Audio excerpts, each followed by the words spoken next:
Cramer's rule वरती depend आहे. मग त्या क्रॅमर्स रूल मध्ये सगळ्यात इम्पॉर्टंट आपल्याला फर्स्ट लागतो तो डिटर्मिनंट. ओके, मग फर्स्ट मी सांगतो डिटर्मिनंट कसं फाइंड आउट करायचं.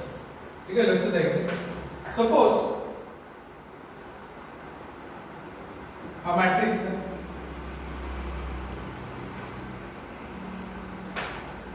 ओके, लक्षात ठेवा मॅट्रिक्स हा कॅपिटल लेटरनं इंडिकेट केला जातो आणि मॅट्रिक्सचे एलिमेंट हे स्मॉल लेटरने इंडिकेट केले जातात. ओके, तर आपल्याला याचा डिटर्मिनंट कसा, determinant is a unique value. Okay, आणि ती कशी फाइंड आउट करायची हे लक्षात घ्यायचं. तर डिटर्मिनंट फाइंड आउट करण्यासाठी डिटर्मिनंटचं इंडिकेशन आहे मॉड ए. ओके, डिटर्मिनंट कशाने इंडिकेट केला जातो, मॉड ए. तर हा कसा फाइंड आउट केला जाईल, एडी मायनस बीसी. इथे लक्षात, बेटर अंडरस्टँडिंग साठी एक एक्झाम्पल घेतोय. Suppose a is equal to असं असेल 3215. तर काय करायचं इथे, 3 ला 5 ने मल्टिप्लाय केलं किती येणार आहे 15. 3 into 5 परत मायनस 1 into 2 म्हणजे 15 minus 2 आन्सर येणार आहे 13. mod a is equal to.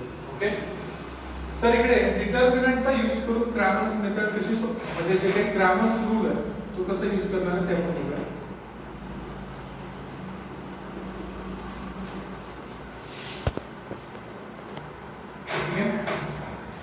Cramer's rule काय सांगतो इथे, suppose if a1x b1y is equal to c1 एक linear equation in two variable असेल आणि सेकंड इक्वेशन असेल a2x b2y is equal to c2. Okay, तर क्रॅमर्स रूल कशासाठी use करणार आहे आपण, सोल्युशन ऑफ लिनियर इक्वेशन म्हणजे x आणि y च्या व्हॅल्यू फाइंड आउट करायचं. तर इथे तुम्हाला काय करायचं आहे, जे मॅट्रिक्सच्या फॉर्मॅट मध्ये याचे कन्वर्जन करायचं. मॅट्रिक्सचा फॉर्मॅट कसा इथे a1, इथे लिहायचं b1, इथे लिहायचं a2, इथे लिहायचं b2, हा लिहायचा x y आणि इथे c1 आणि c2. हा मॅट्रिक्सचा फॉर्मॅट. ओके,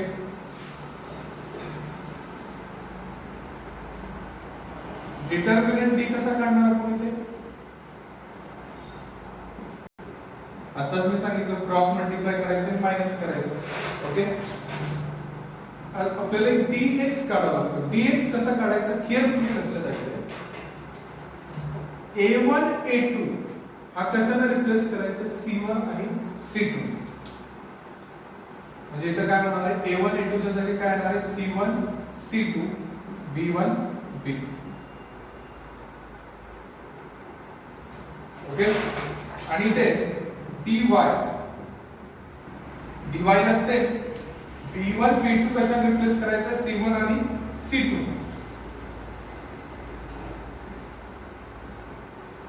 c1 आणि c2. ओके, हे आपण फर्स्ट फाइंड आउट करून घेतलंय की आपल्याला x ची व्हॅल्यू साठी फॉर्म्युला वापरायचा आहे determinant of x divided by mod d आणि y साठी वापरायचा आहे determinant of y divided by mod d. Okay, आणि हे फॉर्म्युला वापरून आपण काय फाइंड आउट करणार आहे, value of x and y. This is a simple method to finding x and y. Okay, आणि ह्याच रूलला काय म्हटलं जातं, क्रॅमर्स रूल. ओके, लक्षात आलं सगळ्यांच्या. काय करायचं, दोन इक्वेशन दिले जातील त्याच्यावरून mod d mod dx आणि mod dy. mod dx कसा फाइंड आउट करायचा, a1 a2 कशा रिप्लेस करायचे, c1 आणि c2 ने. dy कसा फाइंड आउट करायचा, mod dy b1 b2 कशा रिप्लेस करायचे, c1 आणि c2 ने. आणि हे दोन फाइंड आउट केले की x कुठला फॉर्म्युला वापरायचा आहे, mod dx upon mod d आणि y mod dy upon mod d. Okay, तर आपण एक्झाम्पल बघूया. ठीक आहे, तर आपण इथे बघतो practice set 1.3 page number 16. Okay, तुमच्या टेक्स्ट बुक मध्ये पेज नंबर 16 वरती हा प्रॅक्टिस सेट आहे. तर ह्या प्रॅक्टिस सेट मध्ये फर्स्ट क्वेश्चन आहे फाइंड. ओके, ह्याचं इंडिकेशन काय, डिटर्मिनंट. लक्षात ठेवा, मॉड म्हणजे काय लक्षात ठेवायचं, डिटर्मिनंट. आणि क्वेश्चन नंबर 2 हे असे दोन क्वेश्चन इथे दिलेले आहेत.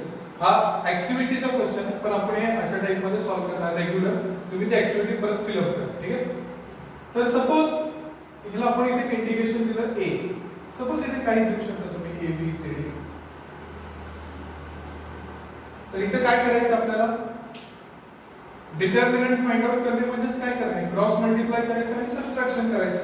क्रॉस मल्टिप्लाय कशाचं करायचं, 3 * 5 मायनस 2 * 4 म्हणजे किती होणार 15 मायनस 8. आन्सर किती येणार 7. Okay, this is the answer. Practice set 1.3 मध्ये पेज नंबर 16 वरती क्वेश्चन 2 आहे आणि त्याचे सब 3 क्वेश्चन तिथे विचारले.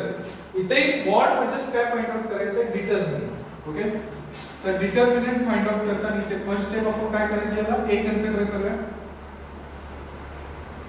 मायनस काय करायचं सगळ्यांना लक्षात आलंय, cross multiply minus 1 * 4 minus 7 * 2. Okay, cross multiply करायचं आणि मायनस करायचं. तर इथं होणार -4 आणि इथं होणार 14. इथे येणार आन्सर 80. ओके, नेक्स्ट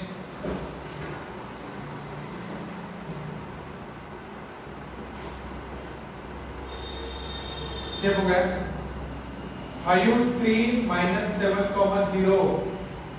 तर इथे क्रॉस मल्टिप्लाय करा, 5 * 0 मायनस 3 * -7. ठीक आहे, 5 * 0 0 आणि हे किती होणार आहे -21 आणि मग मायनस मायनस काय होईल प्लस. आय होप सगळ्यांना लक्षात आलं असेल की काय करतो आपण, क्रॉस मल्टिप्लाय 5 * 0 चा 3 * -7 आणि या दोन्हीचे सबट्रॅक्शन. ओके, सेम टाइप आपल्याला थर्ड एक्झाम्पल सॉल्व करायचं. थर्ड एक्झाम्पलला हे याला a mod a कन्सिडर करा. 7/3 5/3 3/2 1/2. तर इथे क्रॉस मल्टिप्लाय करा, 7/3 * 1/2 मायनस 5/3 * 3/2. तर इथे 7/6 हे 3 3 चा कॅन्सल, 5/2. याला 3 ने मल्टिप्लाय केलं, बेस सेम करूया, 15/6 बेस सेम झाला, न्यूमरेटरची सबट्रॅक्शन करूया, -8/6 भाग जातो 2 चा, -4/3. आले लक्षात सगळ्यांचं काय करतो आपण ते. ओके, तर या पद्धतीने हे तुम्हाला सॉल्व करायचे आहे. मॉड म्हणजे लक्षात ठेवा, हे 1 मार्कला तुम्हाला बोर्ड एक्झामला विचारले जाते. मॉड म्हणजे काय लक्षात ठेवायचं, डिटर्मिनंट. ओके, तर पुढचा आपण बघूया क्रॅमर्स रूल, क्वेश्चन नंबर 3. ठीक आहे, तर प्रॅक्टिस सेट 1.3 मध्ये पेज नंबर 16 वरती क्वेश्चन नंबर 3 आहे आणि तो पूर्णपणे क्रॅमर्स रूल वरती डिपेंड आहे. Solve the equation by using Cramer's rule. तर आताच आपण इथे डिटेल मध्ये थेरॉटिकल एक्सप्लेनेशन बघितलं होतं क्रॅमर्स रूलचं. तर हे एक्झाम्पल बघूया आपण कसं सॉल्व करायचं क्रॅमर्स रूल. लक्षात द्या, प्रॅक्टिस सेट 1.1 मध्ये सेम हेच एक्झाम्पल बघितले होते, पण आपण तिथे elimination by substitution he method use केली होती आणि इथे यूज करणार आहे क्रॅमर्स रूल. तुम्हाला प्रॉपरली एक्झाम मध्ये हे मेन्शन केलं जाईल की कुठल्या मेथडने तुम्हाला हे फाइंड आउट करायचं. जर फक्त तुम्हाला सॉल्व म्हणलं तर इथे क्रॅमर्स रूल यूज करायची गरज नाहीये. Solve equation by using Cramer's rule म्हणलं तर तुम्हाला क्रॅमर्स रूल यूज केलं पाहिजे आणि क्रॅमर्स रूल सिंपल आहे. ठीक आहे, तर हे एक्झाम्पल आपण इथे मॅथमॅटिकल आणि डिटर्मिनंटच्या फॉर्मॅट मध्ये कन्वर्ट करू. हे जे दोन एक्झाम्पल दिले, लक्षात द्या डिटर्मिनंटच्या फॉर्मॅट मध्ये कसे फाइंड आउट करायचे. फर्स्ट x चे कोएफिशिएंट घ्यायचे, x चे कोएफिशिएंट 3 आणि 4. सेकंड y चे कोएफिशिएंट घ्यायचे -4 आणि 3 विथ साइन नोट करून घ्यायचे. लक्षात घ्या, इथे लिहायचं x y 10 आणि 5. हे समजलंय सगळ्यांना. ओके, नसेल समजलं तर परत एकदा मी सांगतो, परत एकदा रिपीट करूया कारण की फर्स्ट प्रोसिजर खूप इम्पॉर्टंट आहे. 3x - 4y = 10 हे फर्स्ट इक्वेशन आहे. सेकंड इक्वेशन काय, 4x + 3y = 5 हे सेकंड इक्वेशन. तर इकडे काय होणार आहे 3 आणि 4 x चे कोएफिशिएंट नोट करून घेतले y चे कोएफिशिएंट -4 आणि 3 x y is equal to हे किती आहे 10 आणि आता पुढची प्रोसिजर एकदम सिंपल लक्षात द्या मॉड d कसा फाइंड आउट करायचा याला मॉड d म्हणायचं 3 4 -4 3 काय होणार आहे 9 3 into 3 आणि हे किती होणार आहे 16 तर आन्सर किती येणार आहे 25 9 plus 16 25 पुढे dx हे लक्षात आलं सगळ्यांच्या ओके आता dx कसा फाइंड आउट करायचा लक्षात द्या हा जो x चा कोएफिशिएंट आहे तो कशाला रिप्लेस करायचा आहे 10 आणि 5 ओके इकडे 10 5 -4 3 लक्षात आलं इथे जो एक कोएफिशिएंट होता ते 10 आणि 5 ने रिप्लेस केले इथे किती होणार 10 into 3 30 आणि हे किती होणार +20 मायनस मायनस लक्षात आलं परत एकदा सांगतो 10 into 3 -4 into 5 30 आणि मायनस मायनस प्लस होईल आन्सर किती येणार 50 लक्षात आलं सगळ्यांच्या पुढे dy कसा फाइंड आउट करायचा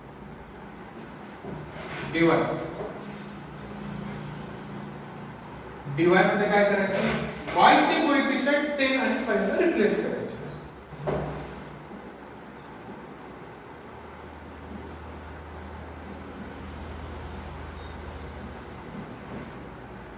किती होणार आहे -25 ओके 3 into 5 15 आणि हे 40 -25 तर x चा फॉर्म्युला काय होता dx upon mod d dx म्हणजे काय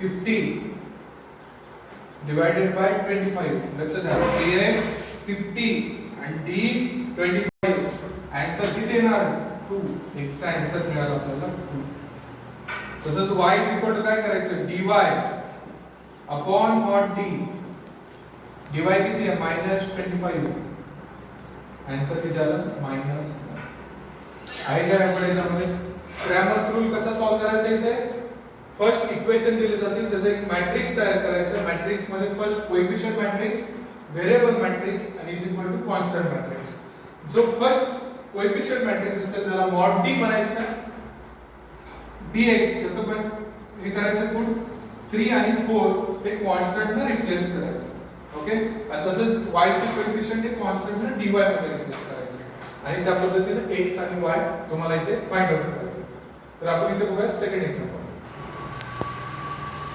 ठीक आहे तर आता जे एक्झाम्पल आपण क्रॅमर्स रूल ने सॉल्व केलं त्याच्यामध्ये आपण सेकंड एक्झाम्पल बघणार आहे ठीक आहे प्रॅक्टिस सेट 1.3 क्वेश्चन नंबर 2 मध्ये सेकंड एक्झाम्पल ठीक आहे तर सगळ्यांना लक्षात आलं असेल की क्रॅमर्स रूल ने सॉल्व करताना आपण काय करतो इथे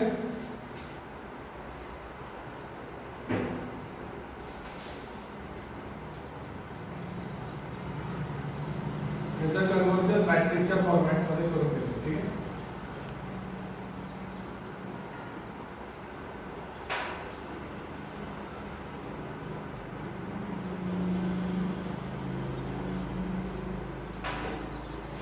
ठीक आहे तर इथे हा जो मॅट्रिक्स आहे तो काय कोएफिशिएंट मॅट्रिक्स d कन्सिडर करतो d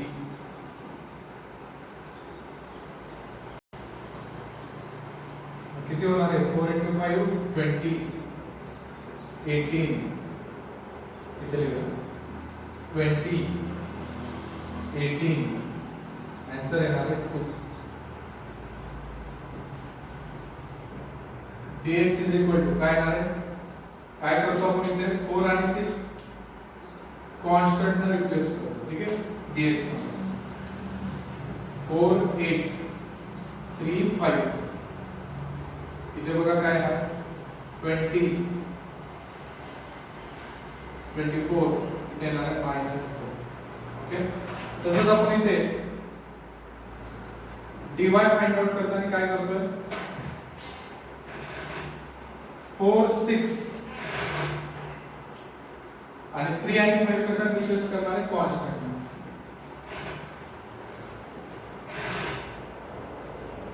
32 32 मायनस 24 इथे येणार आहे 8. ओके, आणि ह्याच्यावरून काय फाइंड आउट करतो आपण इथे? x चा फॉर्म्युला काय? Mod dx upon mod t minus 4 upon 2. Answer येणार आहे मायनस 2. y चा काय आहे? Mod dy upon mod d 8 upon 2. तर 8 अपॉन 2 किती येणार आहे? 4. ओके, तर या पद्धतीने आपल्याला हे सॉल्व करायचं आहे. ठीक आहे, तर हे बघा. सेम याचं पहिलं मॅट्रिक्सच्या फॉर्मॅट मध्ये कन्वर्जन करूया. 1 2 2 minus 3 x y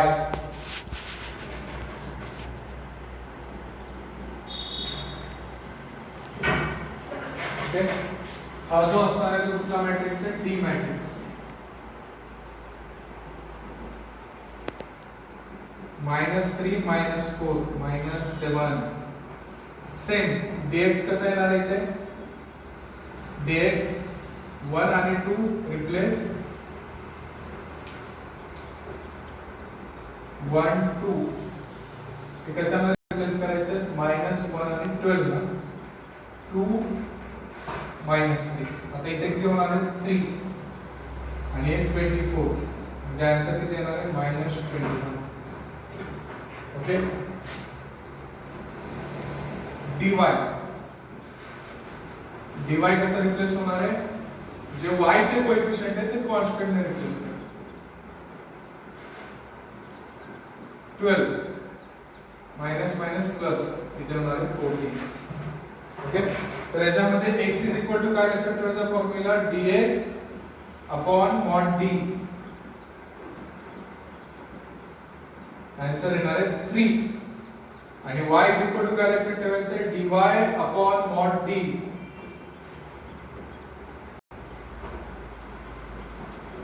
आंसर येणार आहे -2.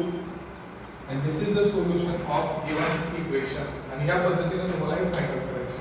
तर लक्षात आलं फर्स्ट स्टेप काय असणार आहे? फर्स्ट स्टेप दिलेल्या इक्वेशनचं मॅट्रिक्स फॉर्मॅट मध्ये कन्वर्जन करायचं आहे. जो फर्स्ट कोएफिशिएंट मॅट्रिक्स आहे तो ऍज इट इज इथे घ्यायचा. त्याला म्हणायचं मॉड d. dx मध्ये काय करायचं? हे कोएफिशिएंट कॉन्स्टंट ने रिप्लेस करायचे आणि बाकी आहे असे ठेवायचे. ओके, dy मध्ये काय करायचं आहे? y चे कोएफिशिएंट हे कॉन्स्टंट ने रिप्लेस करून i असे ठेवायचे आणि dy फाइंड आउट करायचा. x is equal to formula वापरायचं y च्या कोएफिशिएंट. मला वाटतं जी प्रॅक्टिस सेट 1.